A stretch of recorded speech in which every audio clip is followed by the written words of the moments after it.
안녕하세요. 저는 DJ 라니입니다. 오늘의 사연을 시작해 보겠습니다. 안녕하세요. 저는 큰딸이 고2 있을 때 이혼하고 아이 셋을 혼자 키우며 살아온 워킹맘입니다. 제가 전 남편을 처음 만난 건 제 나이 21살 때였어요. 먼 모르는 나이에 저보다 1살 많은 대학 선배였던 전 남편을 만났고 이날에 결혼했죠. 둘 다 어린 나이라 모든 게 서툴렀지만 전 남편과의 사이가 나쁘진 않았어요. 그러다 큰딸이 초등학교에 입학할 무렵부터 남편과의 불화가 점점 커지기 시작했죠. 불화의 가장 큰 이유는 전 남편 집안, 그러니까 구시가의 갑질 때문이었습니다. 사실 처음에는 시모가 일찍 돌아가시고 안 계셔서 시집살이 딱 할 일이 있겠나 했었어요.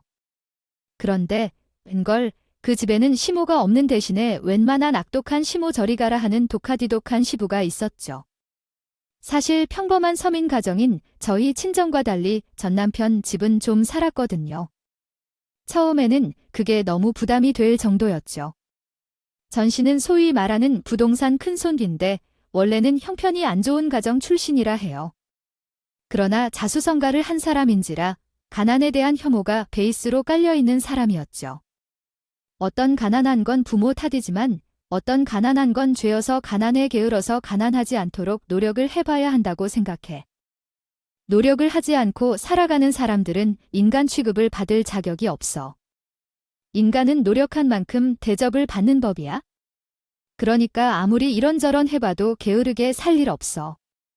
젊은 사람들은 왜 게을러 하는지 몰라. 밥을 먹고 돈을 벌어야지 알겠니? 아버지와 아내가 함께 살던 그 시절은 10년이 지난 지금도 생생히 기억나. 아버지는 간혹 혐오 발언을 하곤 했지만 문제는 우리 집이 친절하지 않았던 거야. 아버지는 우리에게 말없이 우리 집 상황을 비난하며 자주 설교를 했어. 같은 처지의 사람끼리 결혼하면 걱정할 일이 줄어든다고 하지 않나? 주변 사람들을 보면 나도 부러워. 수준 맞는 사람과 만나서 편안하게 지낼 수 있고 여행도 갈 수 있어. 같이 가고 그런 게 부럽다고요. 근데 집은 봐봐라. 어디선 하나 선물을 편하게 하겠냐고? 그쪽이 부담스럽다면 그렇게 호들갑을 떨 때 아무쪼록 너희들 둘은 수준에 맞는 집안을 잘 만나야 돼요. 결혼은 집안끼리의 결합이란 말이 괜히 있는 게 아니에요. 게다가 전 남편의 두 동생, 시동생과 시노이의 갑질이 장난이 아니었어요. 그 둘은 제가 안녕하세요 인사를 해도 그 인사를 한 번 제대로 받지 않는 놈들이었어요. 게다가 둘 다 학창시절에 유학 다녀온 인간들이라 제 앞에서 영어로 대화를 나누기까지 했어요. 솔직히 속은 진짜 웃기더라고요. 누가 보면 뭔 재벌 가문쯤 되는 줄 알겠어요. 어쨌든 그런 갑질 시가도 남편은 제게 잘해줘서 그래도 한동안은 참고 살았습니다. 그런데 큰애를 초등학교에서 함께 보내는 것 같아요. 입학할 무렵부터 전 남편의 짜증이 부쩍 시작되더군요. 사업을 하다 망하고 자기 일을 접고서 시부가 하는 부동산 투자 사업에 뛰어든 이유로는 시부가 옆에서 하는 말 때문인지 제 탓 우리 집안 탓이 부쩍 늘었습니다. 전 남편은 자기 친구들 모임에 다녀오면 특히 그렇게 비교질에 되더라고요. 어릴 때는 나보다 별로 잘난 것도 없던 놈들이야. 어찌 나한테 대고 잘난 척을 해야 되는지 내가 직접 눈꼴 싫어하니까. 정말 저가에서 차를 해줬다던지 치과를 차려줬다던지 잘난 여자를 만났다고 자랑하는 것도 아니죠. 그게 지금 무슨 뜻이고 그래서 당신은 돈 많은 잘난 와이프를 못 만나는 것에 불만이라도 있는 건가요? 너한테 말해주세요. 봐야 뭐해. 이미 엎질러진 물인데. 뭐 엎질러진 물이 아니라 뭐 주워 담기도 하고 싶어 소리로 들린다. 그렇게 바라는 게 많았으면 왜 내게 결혼을 했어? 당신도 집안이 빵빵한 여자 만나 아버님이 매일 하는 말대로 수준이 많은 집안끼리 정약 결혼이라도 하지 왜 날 만나는데? 그러니까 너한테 말을 안 한다는 거야? 서로 죽고 못 살 때야 뭐 내가 그런 생각을 했던 때는 어렸는데 요즘은 아니지. 솔직히 말하면 사랑이든 뭐든 그런 게 오래가는 것도 아니고 현실이 보이는 게 당연한 거지. 너도 내 친구들의 와이프를 보면 느끼는 게 있을 거야. 내가 너무 세상 물정을 몰랐던 게 문제야. 누구를 탓하겠어? 순진하게 결혼이 사랑만으로 이루어지는 건 줄 알았는데 아버지 반대에도 결혼하겠다고 내가 허락 안 해주면 확 죽어버린다고 그렇게 우기는 나를 탓해야지 기가 막힌다. 그럼 우리 집이 왜 그렇게 못한 거라도 있는가? 우리 집은 없는 형편에도 최선을 다해왔어. 당신 부모님이 원해서 있는 돈과 없는 돈 다 끌어모아서 빚까지 져가면서 예단도 했고 철마다 등골이 휘어가도 비싼 선물도 보내고 할 건 다 했다고. 근데 뭘 더 얼마나 해주길 바래? 결혼이 무슨 계약이 그러냐? 당신 집에선 돈 많다고 나한테 뭘 그렇게 해주셨는데? 아버님 돈 있으시다고 해주신 게 뭐가 돼? 한번 생각해봐야 됐다 됐어. 그냥 한 소리 갖고 또 뭘 해? 내 편 나눠서 싸우자는 거야? 됐습니까? 그냥 넘어가자. 전 남편과의 불화는 그렇게 점점 불씨가 커져가기 시작했고 시가의 갑질은 계속되었습니다. 그래도 애들을 보면서 참고 참았는데 마침내 터진 건 제 아버지가 돌아가신 것이었습니다. 그 당시 전 남편을 포함한 시가 식구들은 일본 여행이 예약되어 있었어요. 명목은 일본 투자 탐방이라고 했지만 사실은 그냥 가족 여행이었고요. 물론 저도 당연히 그 여행에 포함되어 있었습니다. 그것에 대해서는 그냥 참았지만 제주 형이 예약된 그 여행 바로 전날 투병하시던 아버지가 돌아가셔서 우리는 장례를 치러야 하는 상황이 되었어요. 저와 엄마는 슬픔에 빠진 가운데 전 남편이 다가와서 말했어요. 여보, 미안한데 내가 좀 가봐야 할 것 같아서. 당신도 알지만 이미 일본으로 가는 것. 비행기를 예약했던 거야? 그곳에 내가 모든 것을 예약하고 준비했는데 내가 빠지면 문제가 생길 거야. 그래서 약간의 미뤄보려고 했는데 그러기가 너무 어려워서 그냥 내버려둘 때 마음이 좀 그렇긴 하네. 기가 차서 장인상 상주하고 무고를 다 내팽개친 다음에 엄마랑 나만 덩그런 채로 가족 여행을 떠날 거야. 정말 할 말이 없어. 내가 당신 집안 식구들한테 뭔가 새삼스럽게 실망을 남긴 건 아니지만 그래도 계속 이렇게 하면 너무 가시다고 생각해. 사돈이라는 게 아닌데 어떻게 이럴 수 있지? 여행을 갈 생각이 있어 심지어 아버지와 도련님 아가씨는 비행기를 탈 때 부정태도 얼굴을 한 번도 안 비추고 진짜 내가 이런 사람들을 가족이라고 참을 수 있다고 생각하지 않아. 만약 아버지가 돌아가셨으면 그때 어땠을까? 나 완전히 그 집 노예처럼 다뤄질 거야. 만약 우리 가족과 여행을 간다고 장례식을 빠뜨렸으면 당신 집 가족들이 나를 정말 화나서 하지 않았을까? 기가 막혀서 아무리 우리 가족을 우습게 봐도 한계가 있는데 나는 지금 이런 대우까지 이해하고 살아가야겠다. 아무리 애를 써서 참았다고 해도 이건 아니야? 어떤 높은 비즈니스라고 해도 예의는 중요해. 근데 너희들은 단지 온천 가기만 하고 맛집에 가서 그런 코스도 있어? 그게 왜 그렇게 중요하다고 우리 아빠가 못 지킬 정도로 됐지? 나는 애초에 당신이랑 당신 가족들한테 충분히 실망스러웠는데 이렇게 분명하게 마지막까지 정이 분명하게 떨어지니 결정이 더 쉽게 되네. 더는 당신을 보고 싶지도 않아. 그만큼이나요? 우리 아빠가 장례식장에서 사라져줬으면 좋겠어. 그때가 바로 그동안 눌러왔던 모든 서러움과 분노가 한 번에 폭발하는 순간이었던 것 같아. 난 남편에게서 그동안 삼켜왔던 말들을 모두 내뿜고 이혼을 선언했어. 그날을 마지막으로 그 지독했던 갑질 시가도 끊었어. 그러나 놀랍게도 이혼이 마무리되던 무렵쯤 전 남편의 집안은 큰 위기를 맞게 됐어요. 전 시부가 하던 일에 문제가 생겨차도 되고 딱지도 붓고 난리가 났다는데 뭐 전 이미 정리된 사이 알바도 아니었고 오히려 고수다 생각이 들기도 했었죠. 하지만 문제는 아이들 양육비였습니다. 그동안 제가 육아를 모두 전담했고 때문에 재산 분할이나 위자료는 받았지만 이혼 후 전 남편 집안이 완전히 망한 데다 전 남편 이름으로 파산 신청까지 하게 되면서 양육비 받는 게 어려워졌거든요. 이후 전 계속 요구를 했습니다. 소장도 보내고 개인적으로 연락도 했고요. 양육비 한 푼도 안 받고 자식을 저 혼자 힘으로 어떻게 키울 수가 있겠어요? 하지만 제 정당한 요구에 전 남편은 완전히 배제한 듯이 나오는 거예요. 우리 집에 돈이 많을 땐 좋다고요? 결혼하고 나서 관계가 어려워지기 시작하면서 이혼을 제안하고 그에 동의한 상태에서 손절한 것인데 이제 와서 양육비를 내놓으라고 하는 게 웃겨? 입은 돈을 상징하는 것이 비뚤어져 있어도 말은 똑바로 해야 하지? 난 너희 집이 돈 많은 줄 알았지만 결혼할 때까지는 그것을 알 수 없었고 오히려 그것은 나에게 적수였어.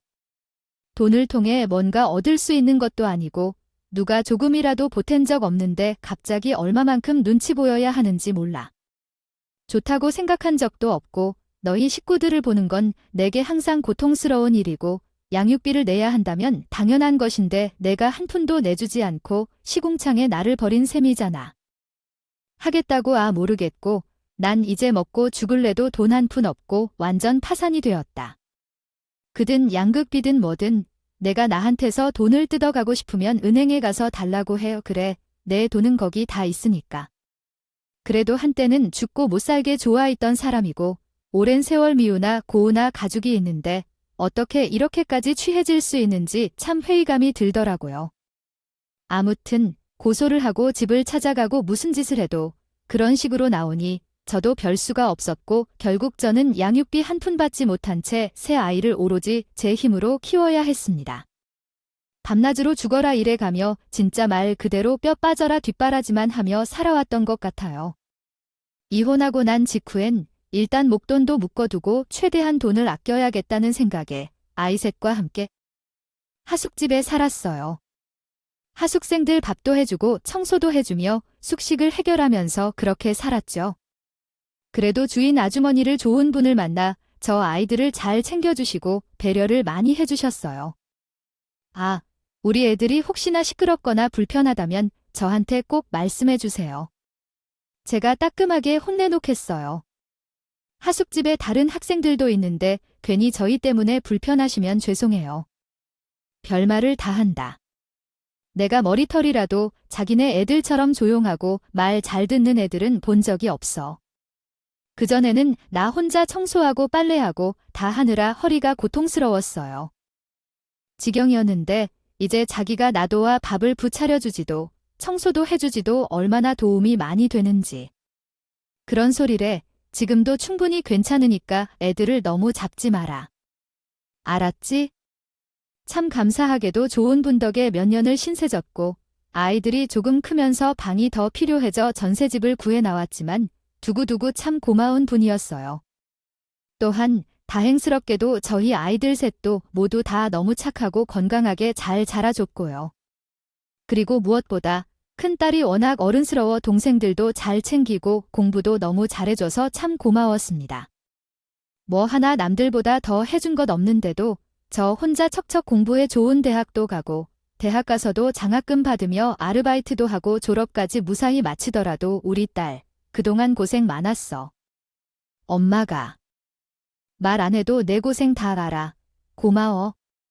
우리 딸, 너 때문에 내가 얼마나 든든한지 모르겠어. 엄마 실은 내가 생각 많이 해봤는데 이렇게 대학 졸업해서 취업해봤자 큰 메리트도 없을 것 같고 나도 그냥저냥 회사원으로는 만족 못하고 살 것 같아. 그래서 나 로스쿨 가려고 변호사 돼서 엄마 고생 안 시키고 호강하게 해주고 싶어. 그리고 학비 걱정은 안 해도 돼. 알바하면서 것도 좀 있고 장학금도 최대한 받아보고 틈틈이 일하면서 공부하면 되니까. 그게 무슨 소리야? 학비 걱정이라니. 우리 딸이 공부를 하겠다는데 엄마가 도와서 더 팍팍 못 밀어주는 게 미안해. 너 너무 엄마 부끄럽게 만들지 마. 너 공부할 여력은 있다고 생각해. 엄마도 충분히 되었으니까 그런 말을 하지 마. 엄마가 부끄럽다는 이유가 뭔지. 부끄러워하는 건 엄마만큼 자식들을 위해 평생 고생한 사람이 왜 그런지. 사실 내가 미안해하는 건 엄마가 고생하는 것은 뻔한데 내가 하루라도 더 빨리 취직해서 보탬이 되어야 할 텐데 그렇게 못해서 동생들 앞으로 더 많이 들어가야 하는데. 아이고, 그런 걱정은 하지 마. 너희 엄마 가진 건 돈뿐인데 엄마를 믿어.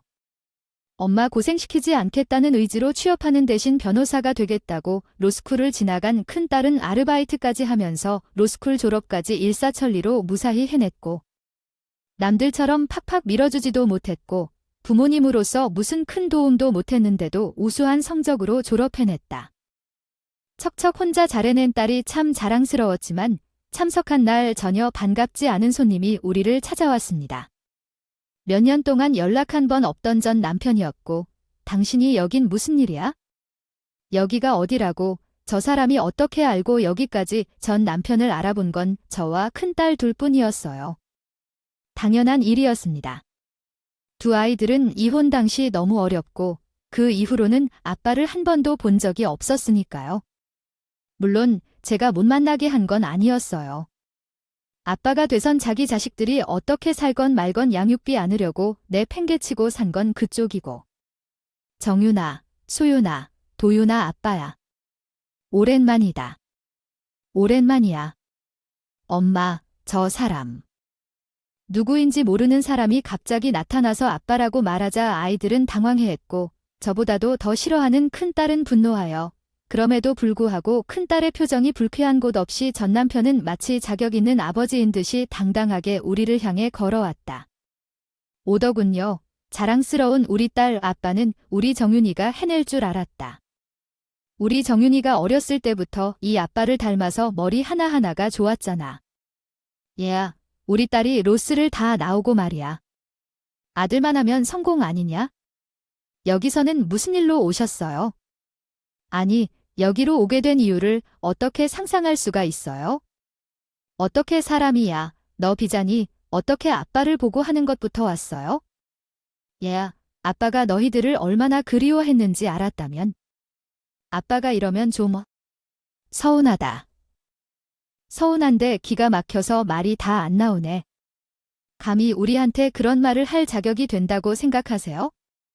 지금까지 우리 가족 전부 다 모른 척 나무라 해놓고 이제 와서 그런 말이나 짓거리만 우리 앞에 나타난 목적이 뭔데요? 대체 그게 뭐야? 그건 아빠가 미안해. 아빠가 그러려고 일부러 그런 건 아니야. 내 자식이 세상에서 제일 소중해. 자식들 데리고 나는 못 좋았겠네. 얘야, 아빠도 마음이 무척 아팠어. 아빠 마음도 갈기갈기 찢어졌어. 그래도 어쩔 수가 없지 않냐? 돈이 웬수지. 파산 신청하고 나니는 한 푼 없이 자식들 앞에 어떻게 나타날 수 있겠어? 원망을 하려 한다면 이 애비가 아니라 돈을 원망해야 해. 너들 무슨 말인지 알아들어? 창이 열리면 다르다 말한다고. 잘하시네요. 그래, 엄마는 어떻게 지내셨어요? 넉넉해서 본인 몸을 희생하시며 우리를 키우셨던 걸 아세요? 키만 키우면 다 부모가 되는 줄 아시냐고요. 미안하다. 아버지가 돼서는 참으로 창피스럽다. 근데 정윤이 너 로스쿨 졸업하면 즉시 변호사가 되는 건가요? 응, 아니면 또 시험을 봐야 하는 건가요? 몇 년 만에 나타나서 무슨 목적으로 그래요? 참, 뻔뻔하게 우리 정윤이가 변호사가 되면 뭐가 될 것 같아요? 당신한테 무슨 의미 있는 일이라도 생기겠다고? 부모는 나에게 주어준 것만으로도 다 해준 거구나. 나도 변호사 딸 가려고 하는 것뿐이죠. 왜 이런 말을 해요? 당신이 그리고도 사람이라면 어떻게 부모가 돼서 자식을 리사이컬러 비워줄 수 있는지요? 인생에 도움이 되지 못할 망정, 그렇게 번번이 자식 앞길을 망치려고 하는 생각만 하고 있다. 도대체 내가 왜 딸까지 찾아왔는지 이해할 수 없다. 몇 년 동안 안 보이다 이렇게 용기를 내서 찾아왔으면 어떤 일이 있었는지 먼저 물어봐야지. 그럴 수 없다. 기기가 막혀서 정말 마지막에는 대체 왜 나타났는지 알고 싶어 한다. 또한 애초에 연세가 이렇게 많은데 어떻게 여길 알고 찾아왔는지 궁금하다. 여기 어디라 하면 기립할까? 어떤 생각에 여길 찾아왔는지 한번 드러내보라고 했더니 알고 보니 전 남편이 양육비 문제로 제가 고소했던 소장을 이용해 우리 집을 알아내고 계속해서 우리 가족의 동향을 살피고 있었다고 한다. 아마 형편이 너무 어려워서 다시 한번 회합하려는 것 같다. 고소할까 봐 지켜본 거겠죠. 야가 빠진 새끼야. 진짜 그렇게 지켜볼 정성으로 그 시간에 돈을 벌어 양육비도 보냈겠죠. 그래 나랑은 아무리 끝이라고 쳐도 근데 내 새끼들 걱정도 안 되지요. 지켜봤으면 알 거 아니야. 애들이 뭐 넉넉한 형편에서 좋은 거 입고 좋은 거 먹고 살디. 내가 겨우겨우 남들만큼만이라도 살게 해주려고 피땀 흘려가며 사는 동안 당신은 대체 어디서 굴러먹고 있었는데. 그래 놓고 이제 와서 무슨 염치로 여길 다시 나타나이 개새끼야? 너무 악에 바치다 보니 졸업식에 온 다른 가족들이 쳐다보고 수근거리는 것도 안다. 그런 곳 없고 저는 전 남편에게 화가 나핏대 높여 소리를 지르며 욕까지 해버리고 말았죠.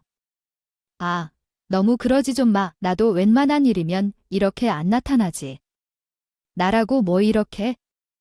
쭈글쭈글 걸어와서 아빠 좀 도와다오 그러고 싶겠어. 생각을 좀 해봐해. 내가 지금 사정이 너무 안 좋아서 그래. 그러니까 우리 딸한테도 좀 도움을 청할 수 있을까 생각이 들어서 나는 나름대로 용기 내어 찾아온 거야. 근데 정윤이도 당신도 나한테 이렇게까지 차게 해야겠다 진짜. 딱 죽고 싶어서 약까지 삼켜버린 사람이야. 그냥 차라리 죽자. 부끄러운 애비 될 바야. 그냥 혼자 확 죽어버리자. 그 생각까지 했다가 겨우 정신줄을 잡고 여기까지 온 거라고. 그런 내 심정은 무척 불편할 것 같아. 나도 양심이 있는 사람이야. 참 말은 잘하시네요. 제가 기억하던 그 모습이랑 하나도 안 변하셨어요. 항상 말을 번지르르 하면서 아무것도 제대로 하지 않던 제 기억 속의 모습과 너무 비슷해서 웃음이 나려고 하네요. 아, 정윤아, 너 왜 그러는 거야? 얘야, 아빠 말 좀 들어봐. 아빠가 오죽했으면 너를 다 찾아왔니? 나도 사정이 너무 안 좋아서 그래. 웬만한 일이면 이런 식으로 찾아오지 않았을 거야.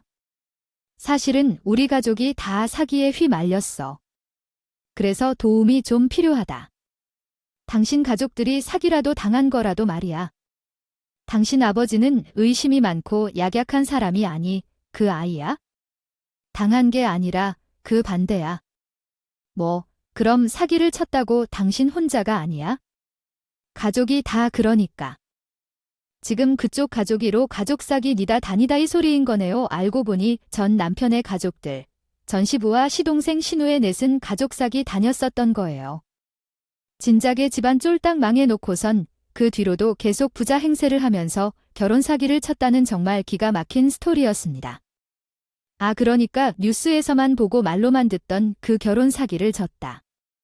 그게 그렇게 돼서 어쩌다 보니까 사기를 당하는 것도 아니고 어쩌다 보니까 사기를 쳤다는 게 말이나 돼. 뭘 도대체 어떤 짓을 하고 산 거야 너희 식구들은? 도대체 그럼 어떻게 해? 집은 빚더미 얻게 생겼지?